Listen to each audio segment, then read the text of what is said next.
The Nigerian Navy officer who became famous for standing up to FCT Minister Nyesom Wike is back in the news, and this time the story has taken quite an unexpected turn. Lieutenant Adam Muhammad Yerima has been accused of attempting to bypass airport security protocols while trying to board a ValueJet flight with a loaded pistol at the Nnamdi Azikiwe International Airport in Abuja. This incident has sparked serious conversations about whether anyone should be above the rules designed to keep all passengers safe.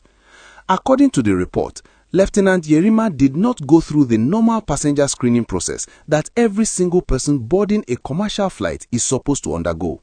Instead, he entered the boarding terminal through the military wing of the airport, completely avoiding the civilian security checkpoint where bags are scanned and passengers walk through metal detectors.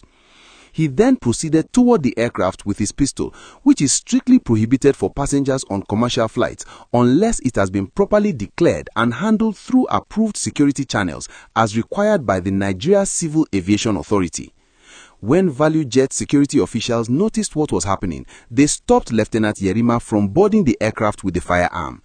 The airline staff insisted that he had to comply with the same civil aviation rules that apply to everyone else, including uniformed military personnel.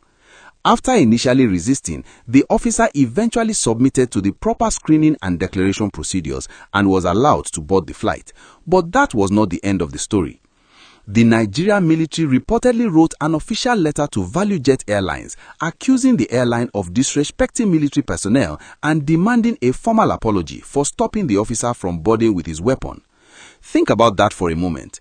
An airline followed safety regulations designed to protect everyone on board, and instead of addressing why one of their officers tried to bypass security protocols, they allegedly demanded an apology from the airline for enforcing the rules.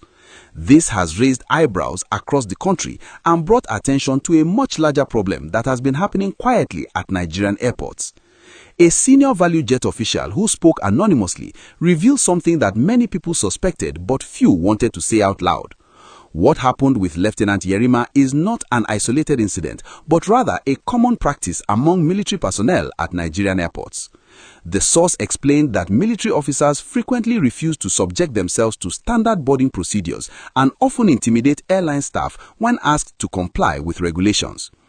Even more concerning, the official admitted that some carriers have at times facilitated these breaches by sending protocol officers to collect boarding passes on behalf of military personnel, allowing them to skip all security checks. If you are finding this story as interesting as many others are, and you want to keep getting updates on important issues affecting Nigeria, please take a moment to hit that subscribe button so you don't miss any of our content. The Federal Airports Authority of Nigeria has reportedly failed to address repeated complaints about these security breaches. Multiple sources say that when reports about such incidents are submitted to FAAN, they often go unanswered, and the authority has been accused of siding with military officers instead of enforcing the rules. In one incident at Port Harcourt International Airport, when airline staff reported military personnel for violating boarding protocols, FAAN allegedly reprimanded the airline while the officers faced no consequences. Aviation experts are sounding the alarm about the serious security risks these practices create.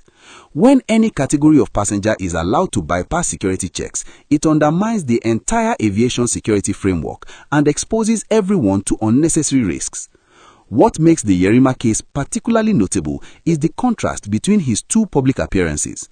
When he confronted Minister Wike, many Nigerians celebrated him as someone willing to stand up to powerful politicians.